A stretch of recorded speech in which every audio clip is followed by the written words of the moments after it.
Assalamualaikum, bertemu kembali dalam Bicara Santai Bujang Okey. Saya Mimi Zaleh dan anda sekarang berada di FB page Bujang Okey. Tajuk hari ini Bicara Santai Bujang Okey ialah ambivalent. Nak ke tak nak? Okey, saya pertama kali jumpa perkataan ambivalent ni semasa saya menyiapkan buku pertama saya, buku Bujang Okey. So dalam buku-buku masa saya baca tu saya selama berapa tahun saya mula 26, saya start masa saya ada intention untuk berubah tu, umur saya 26 tahun. Saya mula baca lah banyak buku yang saya baca 4 tahun lah sehingga tahun 20, sehingga umur saya 29, 3 tahun macam tu. Dalam kebanyakan buku yang saya baca tu, beberapa buku menyebut mengenai ambivalent. Saya macam apa benda perkataan ni yang semua buku menyebut ambivalent. Ini mengenai perhubungan lah, bila saya menyiapkan buku Bujang Okey mengenai orang bujang, macam mana orang bujang nak hidup cemerlang, nak berubah Jadi salah satu yang disebut ialah ambivalent. Okey, apa itu ambivalent? Okey, saya kena rujuk daripada buku saya Bujang Okey.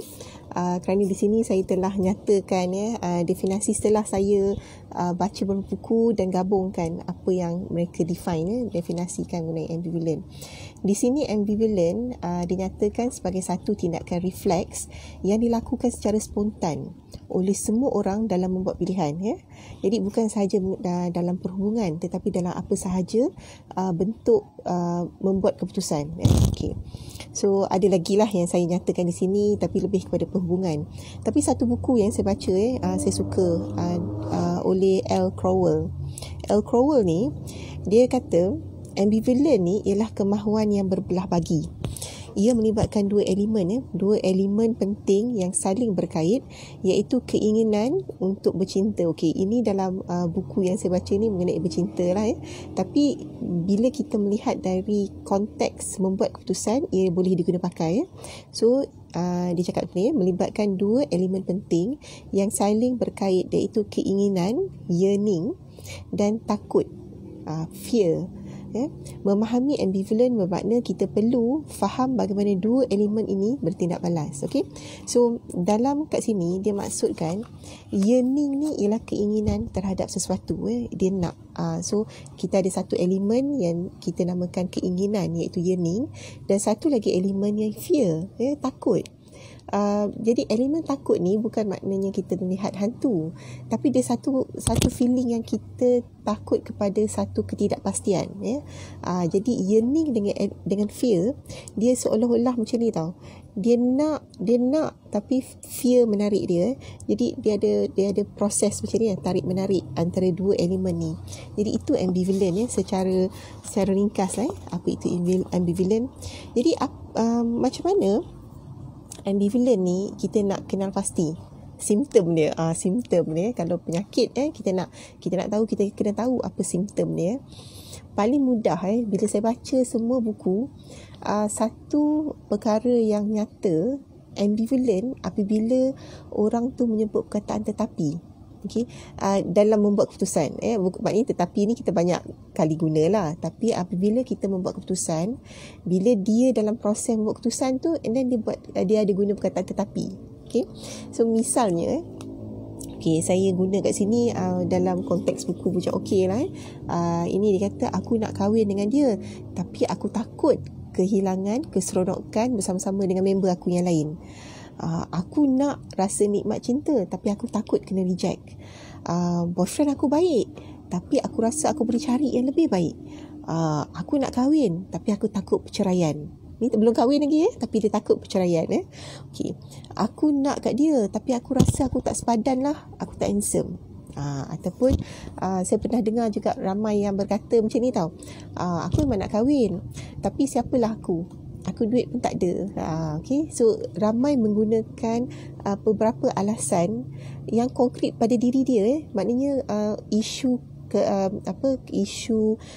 kewangan itu yang paling utama selalunya lah menjadi penyebab utama menyebabkan berlakunya pergolakan antara keinginan dengan takut tu, fear. Okay. Jadi kita harus faham so dalam buku ni juga ada buku yang saya baca dan saya letakkan di sini juga. Kita harus faham bahawa ambivalent ni ialah sistem pertahanan diri dari kesakitan yang dicipta oleh emosi. Bayangkan sebab kita faham bila emosi ni sedih, takut ialah emosi juga dia ambivalent ni ialah sistem pertahanan. So dia macam amygdala so dia antara dia ada flight or fight yang kat belakang ni amygdala.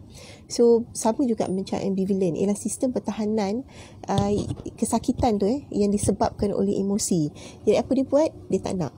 Macam ni contohnya, kalau dia kata dia nak tapi so apa yang dia buat, dia akan pilih yang kedua, yang macam tu, aku nak bercinta tapi aku takut perceraian. Okay, so apa dia buat? Dia tak nak bercinta. Okay, aku memang suka dia atau apa, aku memang berkenan sangat dengan dia, tapi aku bukannya ada duit.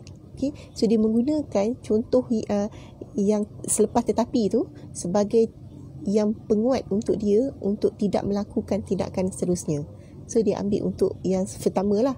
So dia tak nak. Okay, so jadi untuk memahami ambivalent ni, kita kena faham bahawa sistem pertahanan kepada emosi ni sangat kuat.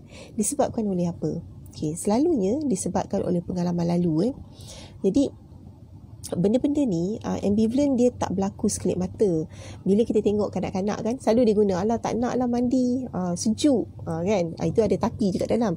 Itu tak, budak-budak sebab dia memang tak nak. Okay, so selalunya bila kita meningkat dewasa, kita mula melalui pelbagai pengalaman ni menyebabkan kita condition, kita belajar untuk mencipta kubu pada hati kita, pada tindakan kita untuk bergerak lebih maju. Jadi macam mana cara nak atasi ambivalent ni? So bila saya pun selalu mengalami ambivalent terutama apabila membuat keputusan bisnes terutamalah keputusan bisnes, selalu macam nak buat benda ni tapi takut duit tak ada. So apa yang saya buat ialah kita kena sedar bila ambivalent berlaku. Kita kena sedar ini ambivalent kah atau ini calculated risk. Okay, macam kalau saya buat bisnes, saya kena kira the calculated risk. Jadi adakah itu sekadar ambivalent? Adakah itu hanya perasaan saya sahaja? Ataupun ia calculated risk? Okay, so mesti sedar bila masa ambivalent tu berlaku. Jadi ingat yang saya cakap tadi, ambivalent ni simptom yang paling mudah kita nak tahu ialah bila kita sebut kata tetapi. Kita boleh dengar lah, macam saya kalau saya dengar especially kalau kawan-kawan bujang kalau kita dengar lah lama kan, saya akan mula dengar dia kata tapi aku ni tak reti masak, ataupun aku ni dah lama enjoy kan, susah lah nanti kahwin. Itu ambivalent sebenarnya. Dia sebenarnya dia nak, tetapi disebabkan oleh ambivalent, dia menyebabkan dia memilih untuk tidak melakukan satu tindakan yang lain. Okey. Jadi apabila macam saya cakap cara nak atasi ambivalent. Okey, yang pertama tadi saya kata sedar bila ambivalent berlaku. Tetapi the word tetapi tadi tu. Apabila ambivalent berlaku kalau dia kata tertakut. Okey. So ini untuk kita mengenali diri juga. So bila kita start dengar ada perkataan tetapi, kita akan kita tanya diri kita balik, apa sebenarnya yang aku takut? Apa sebenarnya yang make me afraid to go forward? So bila kita kenal pasti, okey, adakah disebabkan oleh kewangan? So make it a calculated risk lah. Kita kira lah kewangan, kalau isu dia ialah kewangan, kita settle yang itu. Okay, so satu kenal pasti ambivalent. Then bila kita tahu tu, senang kita nak kenal pasti bahawa ia adalah ambivalent atau ia adalah sesuatu yang kita tahu kita tak boleh buat disebabkan oleh calculated risk. Okay, jadi ada satu yang kadang-kadang dia tak logik tau. Dia ada macam, okay, saya pernah dengar juga orang cakap macam ni, aku tak nak lah buat benda ni macam ni. Cuk, aku tak nak lah jadi kaya. Kalau aku jadi kaya nanti susah, aku nak keluar tak boleh, aku nak kena bayar zakat. Dia macam ni. Pada dia, that feeling of kalau aku kaya, aku kena bayar zakat, aku kena terhalang keseronokan aku, semua tu is real untuk orang itu. Untuk kita yang mendengar ni, kita akan kata apa salahnya kaya kan. Okay. So benda ni perlu tindakan pada diri kita sendiri. Jika kita melihat keadaan itu berlaku, macam perkara macam tu, macam mana kalau aku kaya kan, kalau aku kaya nanti aku tak boleh buat macam ni, tak boleh buat macam ni kan. Jadi cadangan saya macam ni, buat je. Okay, buat je, jadi je kaya. Macam tu kan, jadi je kaya. Kenapa tak boleh kaya kan? So kadang-kadang kita kena beritahu balik pada diri kita bahawa so what? So what? Kena beritahu tahu kat diri kita. Jadi bagi saya, saya jumpa satu filem ni Yes Man. Yes Man, di mana orang ni dia macam ni lah, ada all this doubt, perasaan berbelah bagi dalam diri dia, sehingga dia pergi satu convention yang mengajar untuk kata yes untuk apa sahaja. So saya pernah cuba tau, and it works wonderfully. Bila saya cakap yes, banyak potensi dan peluang-peluang yang saya dapat. Okay? Jadi kadang-kadang itu yang perlu kita buat, say yes. Termasuk juga saya pernah terbaca Sir Richard Branson. Dia ni pengasas jenama Virgin Air, Virgin Record. So Sir Richard Branson dia pernah cakap macam ni, if somebody offers you an amazing opportunity but you are not sure if you can do it, dia kata just say yes. Okay? Then learn how to do it later. Okay, saya ulang dia kata, if somebody offer you an amazing opportunity but you are not sure if you can do it, just say yes. Later, learn how to do it. Okay? So sama je, so buat je. Kadang-kadang bila kita nak buat keputusan kan, kita tersangkut sebab kita start tu lah, sebenarnya dia takut, dia nak tapi dia takut. That's ambivalent. So apa cadangan saya ialah buat je, despite ambivalent, buat je. Ketiga ialah keliling diri kita dengan kawan-kawan yang berani mencuba.